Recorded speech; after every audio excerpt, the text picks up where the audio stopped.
கார்னரில் இன்னைக்கு அவரைக்காய் மசால் கறி பண்ண போகிறோம். சாம்பார் சாதம், பருப்பு சாதம், தயிர் சாதம், வெரைட்டி ரைஸ் எல்லாத்துக்கும் சைட் டிஷ்ஷாக வச்சு சாப்பிட்றதுக்கு சூடான சாதத்தில் போட்டு பிசைஞ்சும் சாப்பிட்டுக்கலாம். ரொம்ப நல்லாயிருக்கும். எப்படி பண்ணுறதுன்னு பார்க்கலாம். இந்த அவரைக்காய் மசால் கறிக்கு ஒரு மசாலா வதக்கி அரைக்கணும். அதுக்கு ஸ்டவ்வில் ஒரு பேன் போட்டிருக்கேன். நான் இந்த மசால் கறிக்கு 2 டேபிள் ஸ்பூன் எண்ணெய் எடுத்திருக்கேன். அதில் 3 டீஸ்பூன் எண்ணெயை இந்த பேனில் சேர்த்துட்டு எண்ணெய் சூடானதும் அதில் கட் பண்ண ஒரு மீடியம் சைஸ் வெங்காயம், இது கூட 5 பல் பூண்டையும் சேர்த்து வதக்கிக்கணும். இது ரெண்டையும் வதக்கிக்கலாம். சேர்த்து இந்த பூண்டையும் வெங்காயத்தையும் ஒரு நிமிஷத்துக்கு வதக்கிக்கணும். இப்போ வதக்கியாச்சு.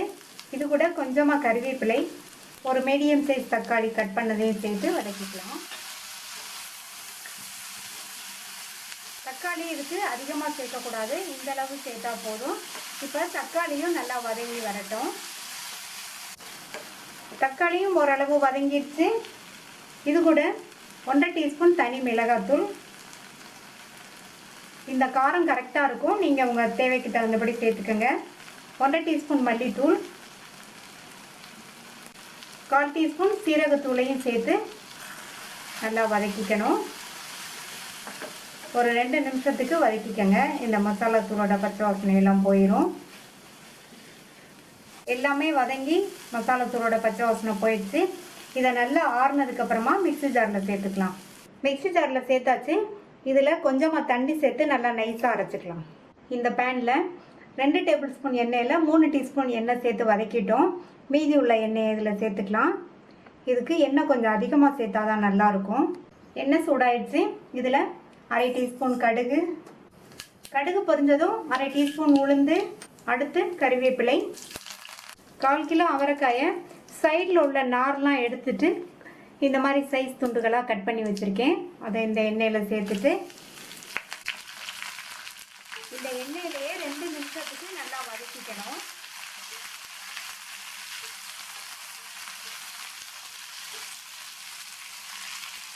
இப்போ அவரைக்காயை வதக்கியாச்சு. இது கூட 1/4 டீஸ்பூன் மஞ்சள் தூளும் இந்த மசாலாவுக்கு தேவையான அளவு உப்பையும் சேர்த்து நல்லா ஒரு பெரட்டி விட்டுட்டு, நான் இப்போவே இந்த மசாலா கறிக்கு தேவையான அளவு உப்பையும் சேர்த்துட்டேன்.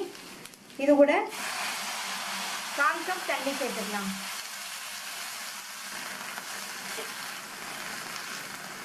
மூடி வச்சிடலாம். இந்த அவரைக்காய் பாதி அளவுக்கு வெந்து வரட்டும். இப்போ 3 நிமிஷம் ஆச்சு. அவரைக்காய் பாதி அளவுக்கு வெந்திருக்கு. ஏற்கனவே நம்ம 2 நிமிஷம் வதக்குனதுனால சீக்கிரமாகவே வெந்துருச்சு. இது கூட நம்ம வதக்கி அரைச்ச அந்த மசாலாவை சேர்த்துடலாம். மிக்ஸி ஜாரை கழுவி 1/4 கப் தண்ணி சேர்த்துருக்கேன். நல்லா கலந்து விட்டுட்டு மறுபடியும் மூடி வச்சிடலாம். இந்த காய் மசாலாவோடு சேர்ந்து நல்லா ஃபுல்லாக வெந்து வரட்டும். இப்போ 4-5 நிமிஷம் ஆச்சு. அவரைக்காய் மசாலாவோடு சேர்ந்து நல்லா கரெக்டாக வெந்துருச்சு. கடைசி அதில் கொத்தமல்லி தழை தூவிடலாம். நல்லா ஒரு தடவை மிக்ஸ் பண்ணி விட்டுட்டு ஸ்டவ் ஆஃப் பண்ணிடலாம். ரொம்ப சுவையான, அதே சமயம் ரொம்ப ஈஸியாக பண்ணக்கூடிய அவரைக்காய் மசால் கறி ரெடி ஆயிடுச்சு.